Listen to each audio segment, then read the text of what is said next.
Hello, we're going to talk about scalars, which is a unique feature in Perl, different than any other languages, because technically the scalars in other languages are known as different type, for example, integers, real, double, real, floating points, non-floating points, strings, where in Perl you have only one type named scalar, so it will distinguish if it's numeric value or it is a string value by the assignment that you make to that variable.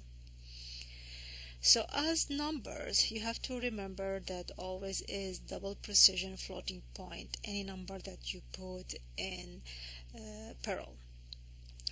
And the numbers are presented the way you presented it in other languages, very simply.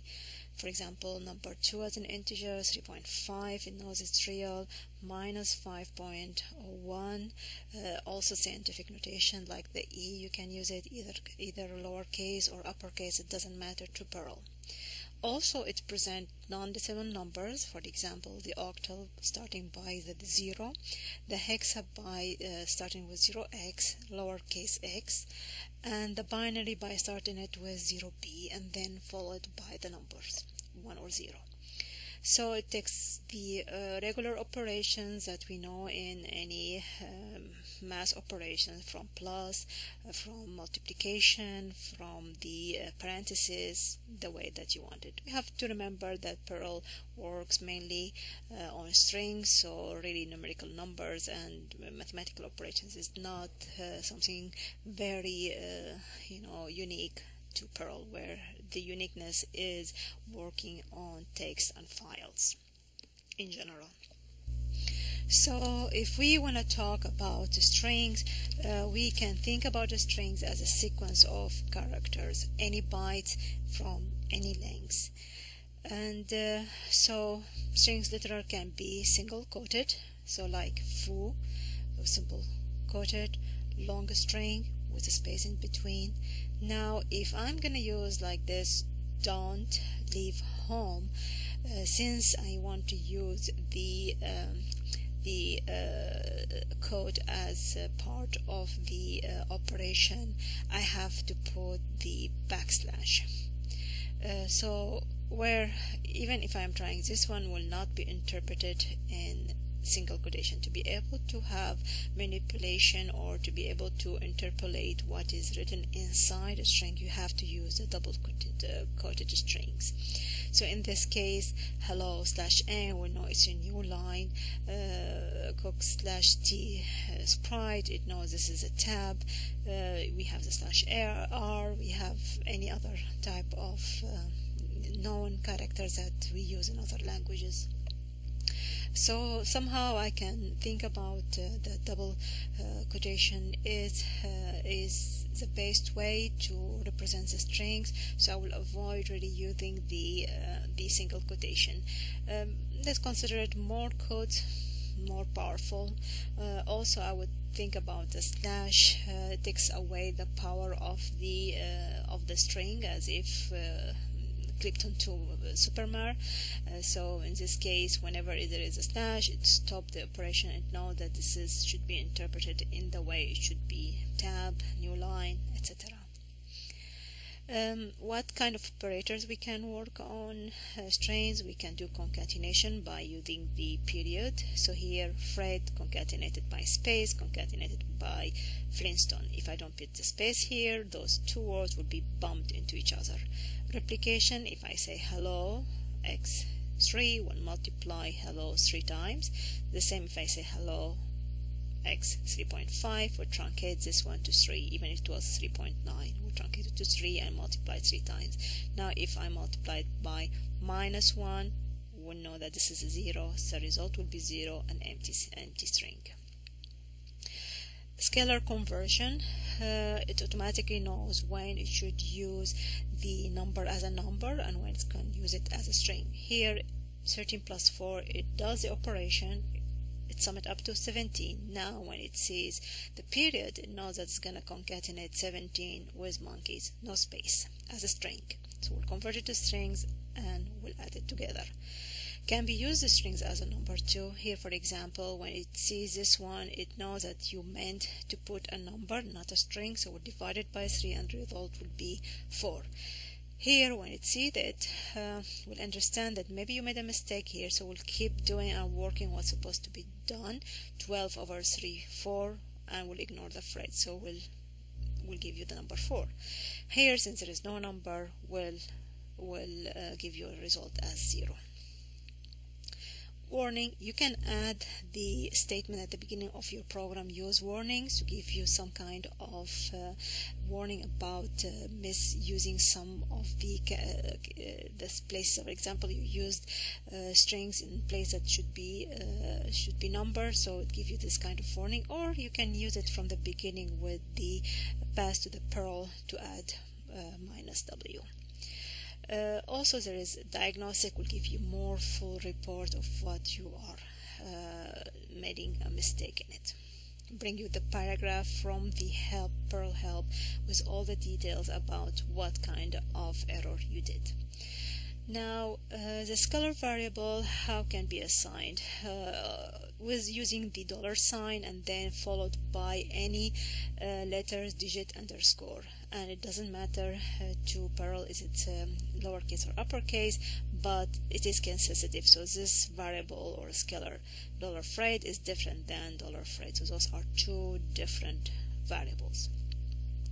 Usually what programmers do in Perl, they use this lowercase local, where they use capital in the global, like constants, naming of subroutines, and etc. How can we assign a value? Typically with assignment, with the equal assignment.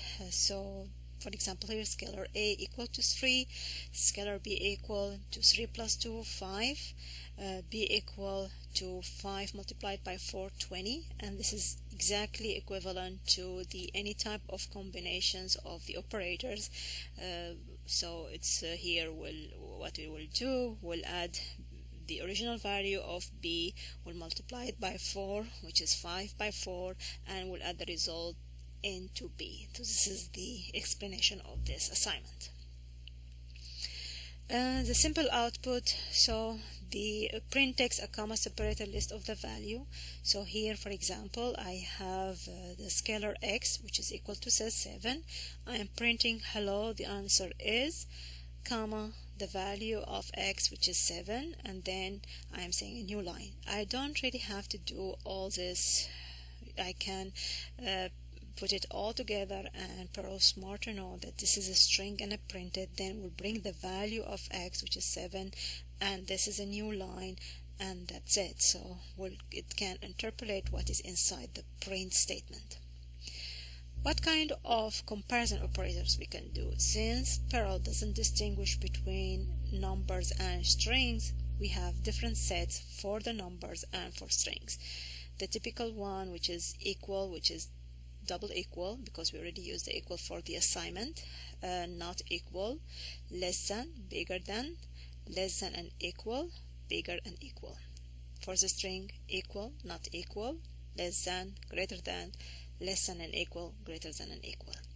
Then you need to distinguish. When it sees it, it knows it. So for example here it knows those are strings, so you use the strings, so you use the little. Or here less than 12 is it, so here the result is the string 1, 2, less than 3. Since this is starting with 1, this is starting with 3, this is less than this, so the answer yes, true. Or this one, it knows I'm going to use numeric values, so we'll ignore those quotation and we'll know that 12 less than 3, no, so the answer is false. So it used symbols with numbers, words with words. Remember that, symbols with numbers and words with words. Common mistake to do the following. I am saying, is this scalar equal to foo? This is wrong statement, because this is a number and this is a string. Simple if I would like to test the logic here, the Boolean logic, so I can use the if statement. If scalar is bigger than 3, please print for me this value. Yes, it is greater than 3. Otherwise, will print for me it's less than or equal to 3. So if x has a value 1, we'll print the else. If it has a value 4 and up, we'll print the first statement. Else is optional. You have to remember also in the if statement we have this block. Always we have to put those curly brackets. So this is one block and this is the second block.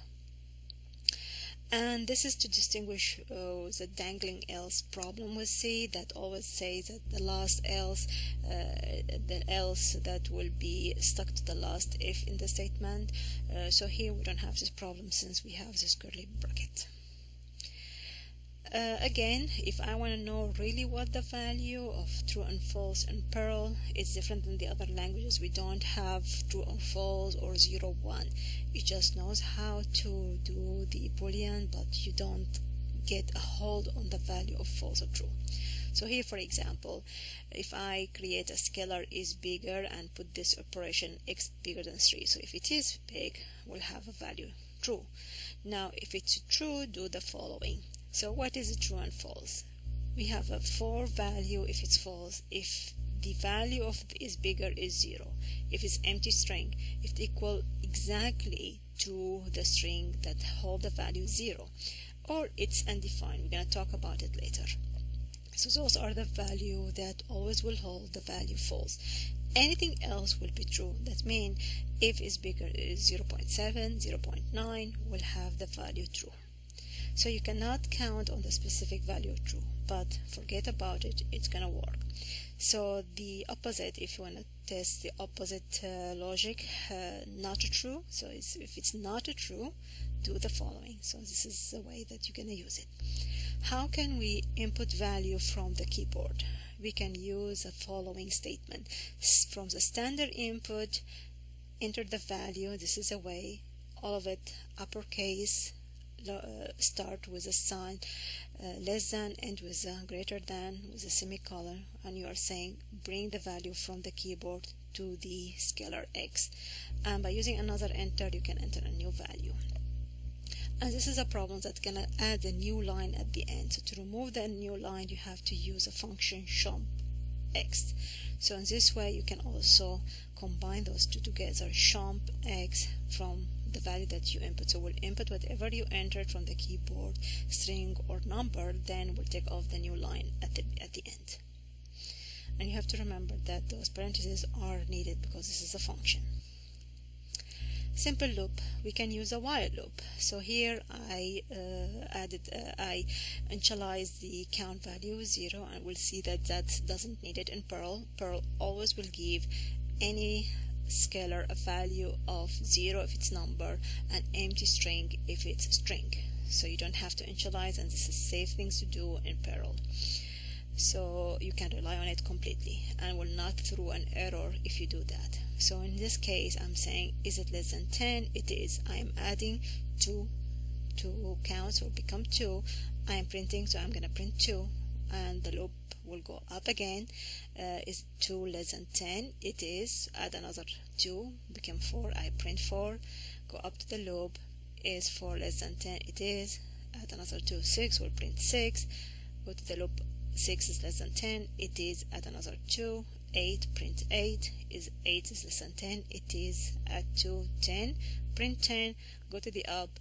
Is 10 less than 10? No. So we'll stop the loop at the end of the curly bracket and we'll throw out. We'll continue working with the less code if I have an extra code. That's the whole logic.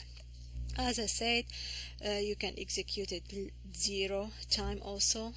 How this can be, if from the beginning I put the count equal 10, for example, if 10 less than 10, no, automatically will not go into the loop at all. Undefined, I said we're going to mention the undefined. So undefined, it is the initial value for anything. So that's the concept. So 0 for the numerical values and empty string for the strings. So here, for example, n equal 1 and is 1 less than 10? It is. Here I am adding the value of the sum, the previous value, which is I don't have. That's mean undefined. This is a numeric operation, so this is 0. So 0 plus 1, 1, put the 1 inside sum. Then add 2 to the number to n, which is equal to 3. Go up. Is 3 less than 10? It is less than 10. And I'm saying 3 plus 1, which is 4. Then I will have 3 plus 2, 5, and go up. Is 5 less than 10? It is less than 10. So 4 plus 5 equal 9. Add 2 to the 5, 7, and go up. Is 7 less than 10? It is less. So now what I'm going to do, I'm going to add 7 to 9 will equal 16. Now n plus 2 will be 9. Go up. 9 less than 10? It is. So 9 plus 16, 25. Add 2 became an 11. Is 11 less than 10? No, it is not. So we'll go out. And here, if I want to print the total of the sum, will be 25. Okay, if I added the print over here, I will have all the intermediate values from the beginning to the end, like 1, 4, 9, and then 9, then 16, then 25. That's it. Detecting undefined. There is a function that I can use to know if really the value is undefined, like it has a value undefined. So for example, here what I'm gonna do, I am defining a scalar. I'm getting the input from the input file.